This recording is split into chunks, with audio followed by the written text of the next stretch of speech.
अस्सलाम वालेकुम आदाब नाजरीन, आप देख रहे हैं शुभम चैनल इदरीस फलाही का ऑफिशियल पेज। हमारे साथ इस वक्त एडवोकेट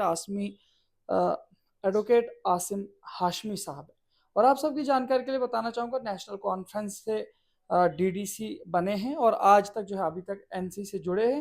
विड्रॉ किया है इन्होंने डोडा वेस्ट 53 से अपना जो है फॉर्म, वरना ये भी जो है कॉन्टेस्ट कर रहे थे इस इलेक्शन में। लेकिन अब जो है आप डोडा ईस्ट में खालिद साहब के साथ एनसी के साथ जो है कंपेन कर रहे हैं। कल आप गुंदना गए और वहाँ से भी कुछ आपकी वीडियोस वायरल हो रही हैं। तो आपको क्या ज़रूरत पड़ी एक मौलाना को सपोर्ट करने की?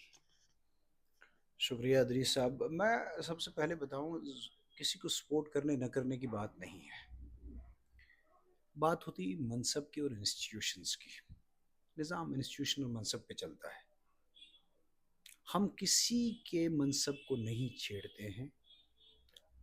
अगर किसी ने सियासत करनी हो, इलेक्शन चल रहे हैं, हर एक अपना आइडियोलॉजी लेके, एजेंडा लेके चल रहा है, चलता रहे। लेकिन ये कहाँ पहुँच गए हम कि लोगों की इज्जतें उछालेंगे, उनके दस्तारों को उछालेंगे, तौहीन करेंगे। हमें तो सबसे बुरा लगता है कि किसी को कोई तौहीन करे। हमने तो किसी की कभी तौहीन नहीं की है।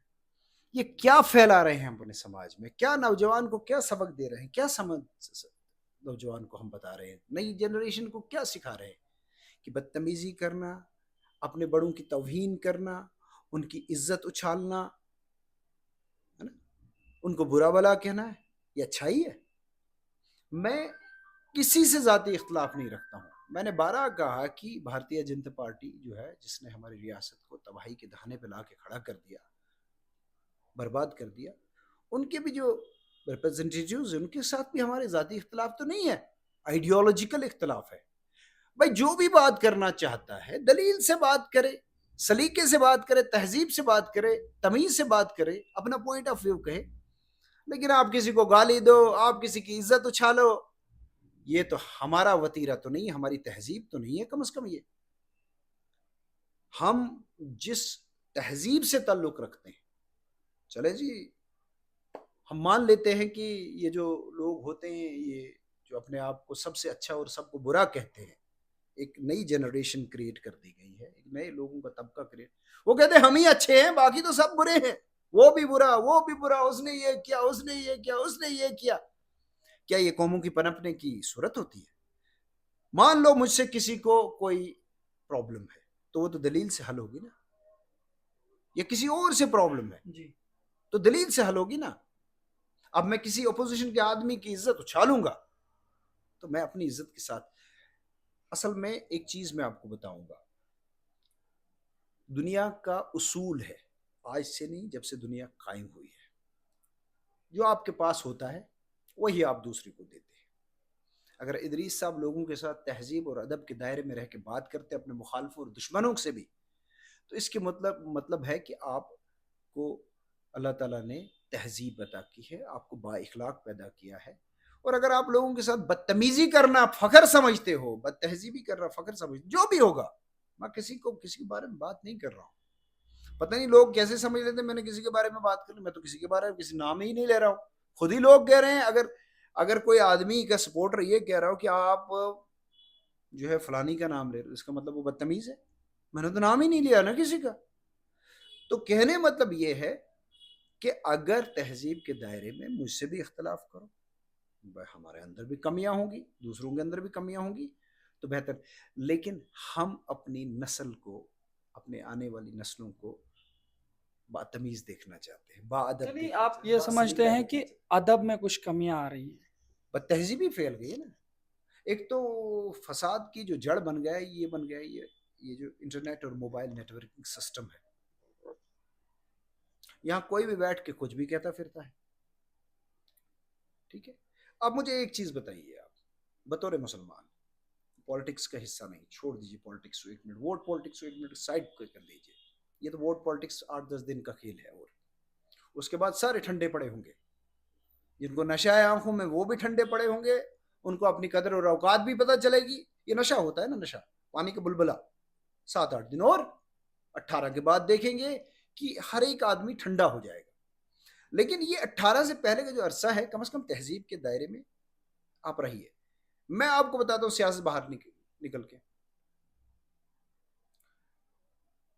बतौर मुसलमान बताऊंगा आपको हमको क्या सबक दिया गया है। अल्लाह ताला ने जनाब रसूलुल्लाह सल्लल्लाहु अलैहि वसल्लम को कहा इन्नका अला खुल्किन अजीम, हमने आपको इखलाक के सबसे बुलंद पाए मर्तबे पे फाइज कर दिया है। तो अगर हम थोड़ा सा भी हमारे अंदर एहसास हो, हम गुनहगार लोग हैं जी, यहाँ कौन परफेक्ट होता है, लेकिन अगर हमारे अंदर थोड़ा सा भी एहसास हो, थोड़ा सा एहसास हो कि हम किस रसूल सल्लल्लाहु अलैहि वसल्लम के उम्मती हैं, नबी के उम्मती, तो फिर उनकी सुन्नत पे थोड़ा सा फॉलो किया। उन्होंने तो दुश्मनों के साथ भी क्या सलूक किया है। बदकिस्मती हम लोग पढ़ लिख नहीं लेते हैं। जो बुढ़िया रोज कचरा फेंकती थी उनके ऊपर, उनकी तौहीन करती थी, एक दिन कचरा फेंकना बंद किया तो उसकी पता चला कहाँ गई, तो उसकी तीमारदार नहीं करने, पता चला बीमार है, तीमारदारी करने गए। हम दावे तो बड़े बड़े करते हैं। अब अगर मुझे बताइए इसी सुन्नत के मुताबिक इमाम जो है उसको नाइबे रसूल कहा गया है। कहा गया है इमाम जो है, जो भी है, कोई भी हो, कहीं पे भी हो, आपको पसंद हो नहीं हो, किसी मस्जिद किसी तबके फिक्र का हो, लेकिन जिस वक्त वो मिंबर पे इमामत के मनसब पे बैठा हुआ, यार कम से कम थोड़ा सा एहसास करो ना यार। मैं किसी के बारे में बात नहीं कर रहा हूं, पर्टिकुलर इंडिविजुअल की बात, लेकिन जब आप अब मैं आपको मिसाल देता हूं, जुडिशियल सिस्टम है, जुडिशरी, वो जज साहब जब बैठते हैं कुर्सी पे, तो एक जज होते हैं, इंसान ही होते हैं ना वो, हाँ जी। लेकिन वो जो इंसान वहां बैठता है, तौहीन अदालत जो है उस इंसान के लिए लगती है, उस कुर्सी के लिए लगती है। अगर कोई उसकी तौहीन करेगा, वो कुर्सी का तकद्दुस है, इंसान इंपॉर्टेंट नहीं होता। कम से कम उस मिंबर का कुर्सी का तकद्दुस तो रखे। क्या फैला रहे हैं हमारे समाज में, ये मत कीजिए हमारे साथ। हमारी नस्लों को ये मत सिखाइए। हमारी नस्लों को पढ़ना है, लिखना है, आगे बढ़ना है। पहले हमारे खिलाफ किस्म किस्म की साजिशें हो रही हैं। आपको पता है पिछले 5 साल से स्कूलों को जो है मजाक बना के रख दिया गया है। स्कूल वर्चुअली बंद है। मैं कल जब गुंदना में था तो वहां पता चला कि हायर सेकेंडरी स्कूल गुंदना में 95% बच्चे फेल हुए हैं। नहीं होंगे, आप उन बच्चों को कैसे ब्लेम दे सकते हो जब वहां कोई लेक्चरर, कोई टीचर, कोई है ही नहीं।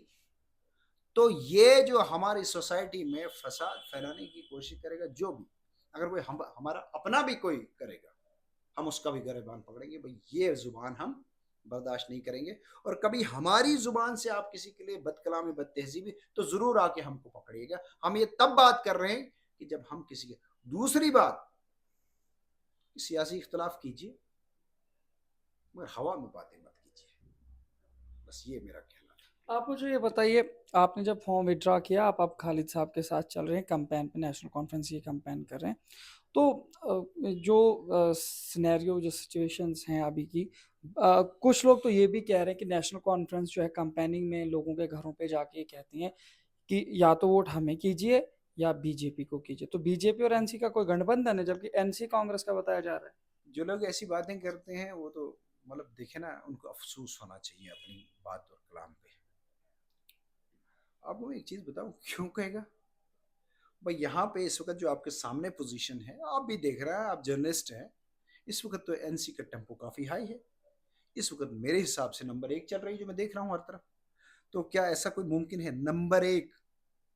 नंबर 2, ये बीजेपी गवर्नमेंट थी ना 2019 में 5 अगस्त को, जब नेशनल कॉन्फ्रेंस के तीनों मेंबर पार्लियामेंटों को बंद कर दिया गया था श्रीनगर में, और उमर अब्दुल्ला साहब, फारूक साहब को तकरीबन 1 साल तक पाबंद सलासल रखा गया था, बिला जवाब, बिला वजह। कैसी बातें करते हैं बहकी बहकी। दूसरी बात, जब नेशनल कॉन्फ्रेंस ये थ्योरी चलाने की कोशिश की जा रही थी बीजेपी की तरफ से, बीजेपी को पता था कि जम्मू कश्मीर के लोग उनकी असलियत जान गए हैं, उनकी हवा उखड़ी हुई थी। अब अपने कैडर को थोड़ा सा ना वो अंदर से खुश रखने के लिए कहते नहीं नहीं नहीं, हम जब गवर्नमेंट बनाएंगे तो एनसी से मिलकर, वो झूठ का भांडा फोड़ दिया उस वक्त जब कोलिशन हो गई कांग्रेस के साथ। अब तो कोई रास्ता ही नहीं बचता है। प्री पोल अलायंस जब कांग्रेस के साथ हुआ नेशनल कॉन्फ्रेंस को, तो वो तो कहानी वहीं पे खत्म हो गई। अब ये थ्योरियां पुरानी हो गई, ये झूठ और ये मक्कारी पुरानी हो गई। दूसरी चीज, मैं खालिद साहब के लिए तो कंपेन कर रहा हूँ, लेकिन हम वेस्ट में उनके डॉक्टर प्रदीप के लिए भी कंपेन कर रहे हैं। कोलेशन कैंडिडेट्स, हम कोलेशन के सेपरेट के मुताबिक चल रहे हैं। तीसरी बात, कोलेशन के कैंडिडेट यहाँ पे खालिद साहब हैं। और दो चीजें मेरी जाती, आपने कहा कि आप सपोर्ट कर रहे हैं, क्यों ना करूं, दो चीजें हैं बुनियादी, बाकी चीजें छोड़िए आप। एक ये कि जब रियासत के लोगों ने आवाज लगाई कि सेकुलर जमातें आपस में कोलेशन करें, और उस कोलेशन में हालांकि नेशनल कॉन्फ्रेंस ने नुकसानात उठाए, नेशनल कॉन्फ्रेंस की बहुत बड़ी लीडरशिप का तबका नाराज है इस बात का कि हमको नहीं करनी चाहिए थी, हमको तो नुकसान हुआ उसका, हमने कांग्रेस को वो सीटें दी जो हमारी थी। लेकिन उसके बावजूद नेशनल कॉन्फ्रेंस ने कोलेशन की एक लार्जर इंटरेस्ट में, लोगों की आवाज में। जब वो कोलेशन हुई तो फिर हमारा कौमी मिली फर्ज बनता है कि हम कोलेशन को सपोर्ट करेंगे। डोडा वेस्ट जब कांग्रेस को दी तो डोडा ईस्ट नेशनल कॉन्फ्रेंस को, वो इसीलिए सबसे पहले मैंडेट लाके तो फार्म भर दिया था। और ये लिहाजा ये पहली ड्यूटी बनता है मिली कौमी फर्ज कि हम कोलेशन के कैंडिडेट को वोट करें जो कि पूरे जम्मू कश्मीर लोगों की आवाज थी। दूसरी बात, मैं नेशनल कॉन्फ्रेंस के साथ आज का नहीं जुड़ा हूं, मतलब 50-60 साल से जुड़े हैं पूरा खानदान। मेरे वालिद साहब डिस्ट्रिक्ट प्रेसिडेंट, जोनल प्रेसिडेंट रहे नेशनल कॉन्फ्रेंस के, तो जब पीक पे थी नेशनल कॉन्फ्रेंस यहाँ पे, यहाँ का जो जितना इंफ्रास्ट्रक्चर है उनके जमाने में, सोहरद साहब के जमाने में बना है। यहाँ तो डिस्ट्रिक्ट बनाया नेशनल कॉन्फ्रेंस ने, शेख साहब ने 1951 में जब जेल से निकले 1950 में सबसे पहले डिस्ट्रिक्ट डोडा बनाया। यहाँ तो तहसील तक नहीं थी डोडा में, सीधा डिस्ट्रिक्ट हेडक्वार्टर बनाया। यहाँ तो खात्मा चकदारी करके रात तक के गुलाम काश्तकारों को सुबह जमीनों को मालिक बना दिया। जिन जमीनों को टारगेट कर रही है आज बीजेपी, लोगों को जमीनों से बेदखल करने की, कभी रोशनी के नाम पे, कभी और किसी के नाम पे, कभी स्टेट लैंड के नाम पे बेदखल करने की कोशिश कर रही है। ये जमात आइडियोलॉजिकल है। खात्मा चकदल बिग लैंड एवोल्यूशन एक्ट तो एक ऐसा इनकलाबी कदम था शेख साहब को जिसने इस रियासत के सारी मखलूज और मजलूम और कुचले हुए, तभी तो बड़ी बड़ी बातें करते हैं हम, जब जमींदार कर दिया। और उसके बाद आज तक जो भी तरक्की। और एक और चीज बताऊं, लोगों को गलत फहमी है ये कि नेशनल कॉन्फ्रेंस 70-75 साल तक जम्मू कश्मीर में जो हुकूमत में रही, कब रही? 1953 में बतौर वजीर आजम जम्मू कश्मीर शेख मोहम्मद अब्दुल्ला साहब को नेहरू साहब ने उठा के जेल में डाल दिया, और तकरीबन 22 साल जो इंटरवल से वो जेल में रही। कुल मिला के जब हम कैलकुलेशन करते 2024 तक, पिछले 75 साल में बमुश्किल जम्मू नेशनल कॉन्फ्रेंस की हुकूमत 20 साल रही है, बमुश्किल। लेकिन वो 20 साल का पीरियड उठा के देख लीजिए आप, जितना कुछ यहाँ नौकरियां, नेशनल कॉन्फ्रेंस नौकरियां जो है जितनी भी आपको, भाई क्लास फोर्थ लगता था आपके इलाके में, उस खानदान का घर नहीं, खानदान का नक्शा बदल देता। आज कोई क्लास फोर्थ लगता है? लेकिन बीजेपी इसी पे तो कह रही है कि इन लोगों ने जो है सिगरेट डब्बियों पे नाम लिख के जो है लोगों को नौकरियां लगाए, पढ़ाई उनकी थी ही नहीं। ठीक है, लगा दिया, उनकी पढ़ाई नहीं थी, चलो जी मान लेते। एक मिनट, आपने क्या किया? आपने एसएसआरबी को स्कैंडलाइज कर दिया। जब से आपकी सरकार यहाँ पे, यहाँ कभी सब इंस्पेक्टर की लिस्ट कैंसिल होती, वो स्कैंडलाइज होती है, कभी कोई और लिस्ट, कोई प्रॉपर कोई रिक्रूटमेंट हुई। मैं तो सोचता हूँ कि वो एक साजिश थी। वो एक बड़ा मुद्दा पिछले कुछ दिनों पहले आया है। एक डेली वेजर लगाया आपने, एक डेली वेजर लगाया हो आपने नया, बिजली में लाइनमैन नहीं आपके, आपने कोई टीचर लगाए नए 10 साल में, स्कूल जो है बिल्कुल बेकार हो गए हैं, उनमें टीचर्स ही नहीं है। आपने कोई क्लर्क लगाए नहीं, आपने कोई क्लास फोर्थ, आपने तो डिस्ट्रिक्ट कैडर खत्म कर दिया हमारा। यानी कि डिस्ट्रिक्ट कैडर ये था कि डिस्ट्रिक्ट डोडा के अंदर जब रिक्रूटमेंट्स निकलती थी चपड़ासी क्लास फोर्थ वगैरह की और जूनियर असिस्टेंट की, उसमें सिर्फ हक होता था विद इन डिस्ट्रिक्ट के लोगों का, वो खत्म कर दिया। अब तो स्टेट लेवल पे होता है। आपने तो जो लोगों को बर्बाद कर दिया। ये तो बड़ा अच्छा, ठीक है, चले जैसे देते लोगों को नौकरियां तो मिलती थी, सभी को मिलती थी। आपने यहां बिल्कुल सारा निजाम तहस नहस कर दिया। कहते हैं आपने जो 20 साल का आंकड़ा निकाला है नेशनल कॉन्फ्रेंस का, इसमें एक बयान है उमर अब्दुल्ला साहब ने एक बार दिया था कि मैं इलेक्शन ही नहीं लड़ूंगा जब तक न स्टेट आएगी। अब फिर इलेक्शन में आ रहे हैं। और दूसरी बात यह है कि एक बड़ा बयान पिछली कुछ दिनों पहले बीजेपी के यहाँ से सामने आया है, जिसमें उन्होंने, जनरल सेक्रेटरी हैं उनके डिस्ट्रिक्ट के, उन्होंने कहा कि जो ये कराड़ा में आए थे डॉक्टर फारूक अब्दुल्ला साहब, और फिर वहाँ पे एनसी के एक लीडर ने बोला था कि इन्होंने हमारे 3 लोगों को मारा, हम इनके 30 लोगों को मारेंगे। और अगले कुछ दिनों पहले पुलिस की जिप्सी में जो है मिलिटेंट गए और चापनाड़ी के अंदर कांड किया था। तो नेशनल कॉन्फ्रेंस ने किन लोगों को वहां पे कांड करने के लिए भेजा था? मेरी बात सुनिए, मैंने शुरू में आपको कहा जिसके पास जो होगा वो वही कहेगा। इनके पास नफरत के अलावा कुछ और है? झूठे प्रोपगंडे हमारे जो है कम्युनिटीज के अंदर तफरीक फैलाने के अलावा कुछ है? इनके लिए झूठ बोलना बड़ा आसान है। ये धमकियां लगाते हैं लोगों को, ये कुछ भी बोल लेते हैं। आप मेरी बात सुनिए, अगर मिलिटेंसी की बात करोगे तो जम्मू कश्मीर में अगर पॉलिटिकल पार्टी किसी को सबसे ज्यादा टारगेट किया मिलिटेंट को, नेशनल कॉन्फ्रेंस के अलावा किसी को किया? अब डोडा शहर में गिनिए कितने लोग मारे। मुंशी कुदरतुल्लाह साहब यहाँ डिस्ट्रिक्ट प्रेसिडेंट होते थे, उनको मिलिटेंट ने नहीं मारा। वो क्या थे? वो बीजेपी के थे। लेकिन कहते हैं इंडिविजुअली मारा गया, वहां पे लोगों को मिल के मारा गया। 2002 में 2002 में ये बेसिकली एक ना, वो बेसिकली एक हमारे बड़े करीबी दोस्त कह रहे थे हमको, हिंदू कम्युनिटी से, एक दिन कहते हमको पता क्या बोलते हैं, कहते अगर हमको वोट नहीं देंगे तो हमको मिलिटेंट मार देंगे। ये सियासत ही इसी पे, क्योंकि इनके पास ना डेवलपमेंट के नाम पे है, ना इनके पास नौकरियां ऑफर करने के लिए है। ये बेसिकली देखें ना आप, यहाँ कौन सी डेवलपमेंट हुई इनके ज़माने में? ये नेशनल हाईवे बन रही है इस बार, जाइए ज़रा इसके ऊपर सर्वे करिए क्या बन रहा है। ये इतना बड़ा अरबों रुपए का गबन हो रहा है वहां पे। ये बिल्कुल बेसिकली आम गरीब मजलूम लोगों को ना इन्हीं चीज़ों में उलझा के, इन्हीं झूठों में उलझा के, उनके अंदर इनसिक्योरिटीज पैदा करके अपना कारोबार चलाते हैं। वो मुझे बताओ यार, यहाँ हिंदू हो या मुसलमान हो, हम जिस डिस्ट्रिक्ट में रहते हैं मेजोरिटी 80% तबका जो है मजदूर है, 90% बल्कि, वो बेचारे इकट्ठे, कोई लद्दाख में है, कोई हिमाचल में है, कोई कहीं और है, मजदूरी कर रहे हैं। उनको इन चीज़ों से मतलब ही नहीं है। अब उनसे वोट लेना है, दिया तो उनको कुछ नहीं। बताइए ना, देखो जब नौकरी नहीं मिली तो ना हिंदू को मिली ना मुसलमान को मिली। जब एम्प्लॉयमेंट खत्म हुई, ना हिंदू को मिली ना मुसलमान को मिली। आप मुझे एक चीज बताओ जी, ये वीडीसीज है, वीडीसीज, बीजेपी तो बड़ा क्लेम करती है इसको। आपको पता वीडीसीज के साथ क्या सलूक किया इन्होंने? मुकदमे लड़ने पड़े उन गरीबों को बेचारों को हाई कोर्ट में। इनकी सरकार थी ना, ये तो कहते थे हम बिल्कुल इनके हैं। 18,000 रुपए वीडीसी एसपीओ को मिलता था, उसको काट के जो है वो 4,000 पे ले आए। ये जो बेचारे एसपीओज हैं, नौकरी करते हैं, फोर फ्रंट पे होते हर जगह, इनसे सबसे ज्यादा काम लिया जाता। कर लेते इनको रेगुलराइज, पिछले 7-8 साल में किया। एसपीओज, वीडीसीज, इनके साथ इनका क्या सलूक, बाकी तो छोड़ो आप। इनको कहते थे हम आपके मसीहा हैं। ये जिसको अपना मसीहा कहते हैं उसी का सबसे ज्यादा एक्सप्लॉयटेशन और इस्तेसाल करते हैं। तो इनके इकोसिस्टम को समझो। लिहाजा मैं ये आपसे कहना चाहता हूं कि ये नफरत की सियासत को लोग भांप गए हैं। We can not afford this. ये झूठे मफरूज क्या जवाब दें इन लोगों को? We don't want to get to their level, please, we don't want to. तो डोडा ईस्ट में एक कैंडिडेट का बयान आता है, हिंदू मुस्लिम भाईचारा ही नहीं है, ये जो है धोखा है। और एक तरफ से दूसरा कैंडिडेट डोडा वेस्ट से कहता है कि हिंदू मुस्लिम भाईचारा होना चाहिए। अच्छा, वो जो अगर हिंदू मुस्लिम भाईचारा नहीं है तो कोई ये जो है इस ये वाली पॉलिटिक्स करते हैं, कोई एक थोड़ा सा दिखा दे कि वो इन लोगों के लिए कोई सेक्रीफाइस करे।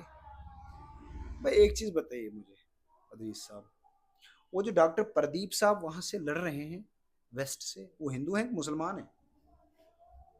क्या है वो? हिंदू है ना? डॉक्टर प्रदीप साहब हिंदू है, मैं कौन हूं? मैं मुसलमान हूं ना। मैंने तो इतना बड़ा सेक्रीफाइस दिया हिंदू के फेवर में, विड्रॉ कर लिया, और ये कहेंगे हिंदू मुस्लिम भाईचारा नहीं है। क्या कमाल की बात है, क्या जवाब दें इनको?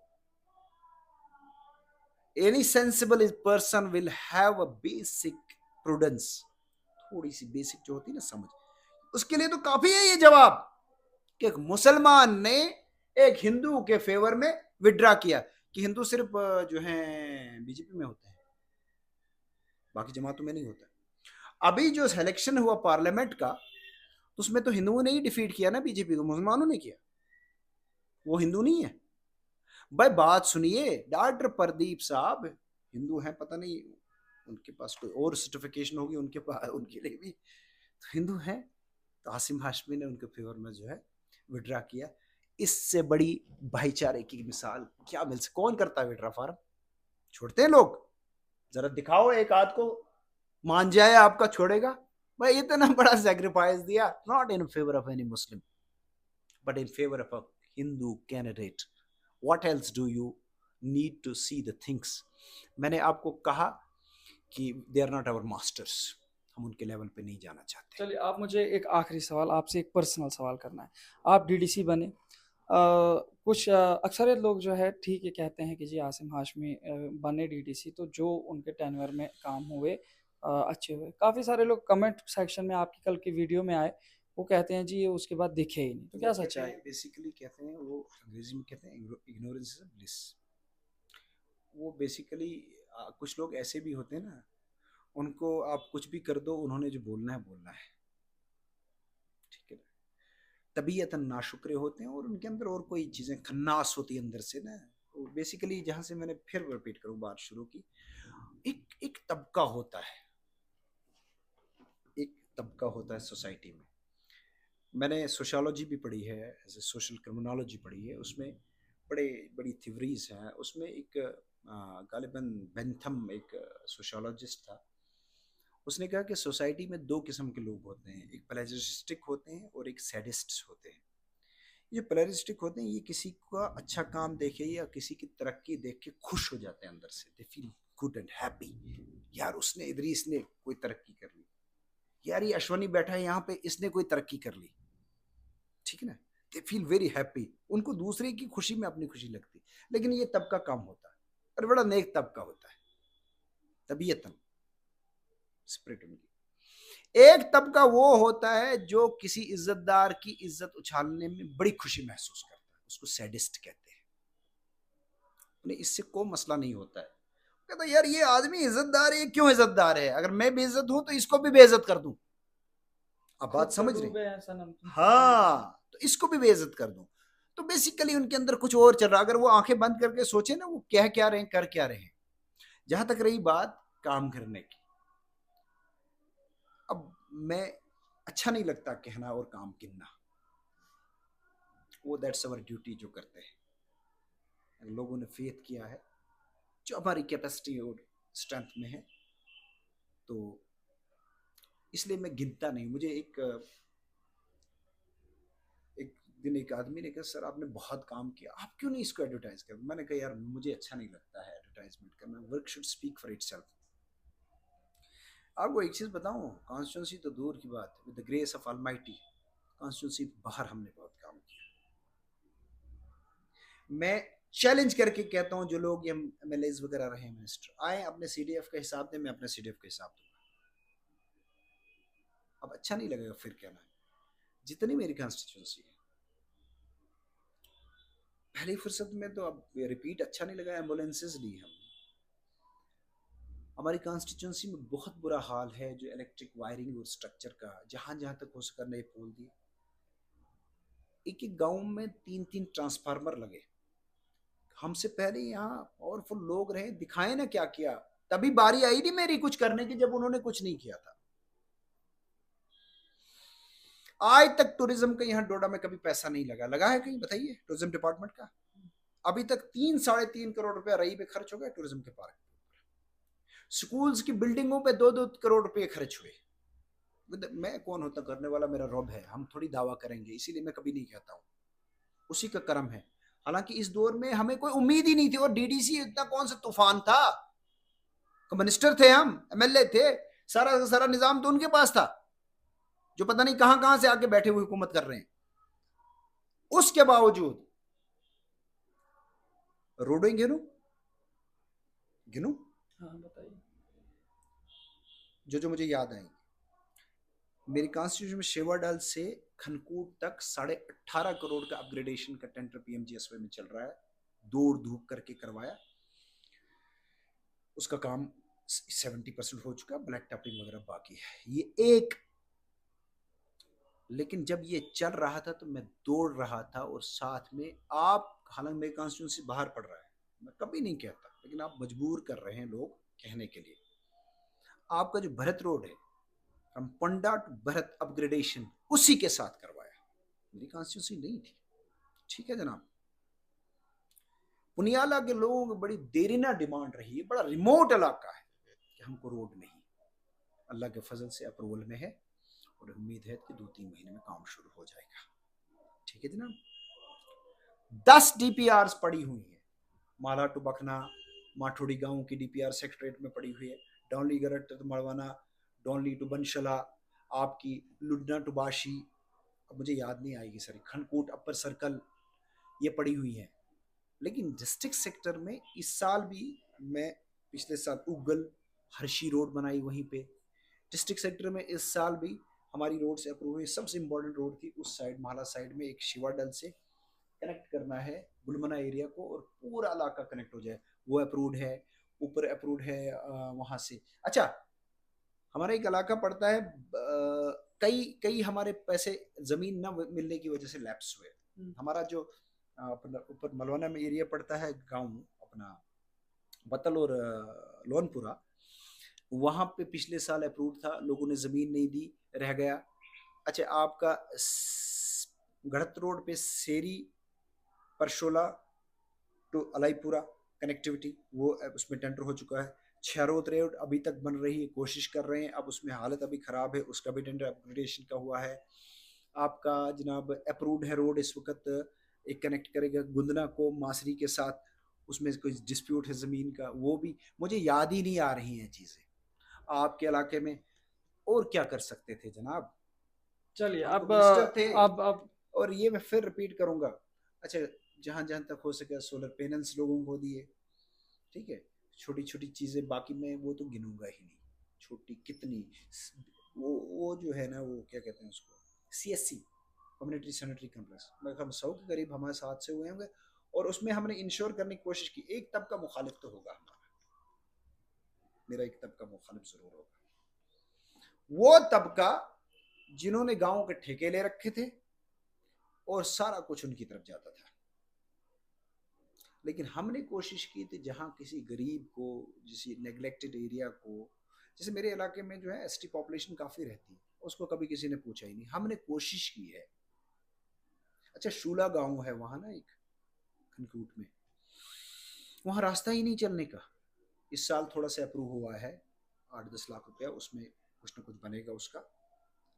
तो उस कम्युनिटी हमने वो CSC सेंटर्स ऐसी जगह देने की कोशिश की जिनको किसी ने नहीं पूछा, तो बहुत सारे लोग उस पर ना, एक तबका, बहुत लिमिटेड तबका है, 1-2% जो लीडरों के साथ ताल्लुक में रहते थे और सारा कुछ अपनी तरफ ले जाते थे, और लोग खाली रहते थे तो लीडरों को उनकी गालियाँ खानी पड़ती थी।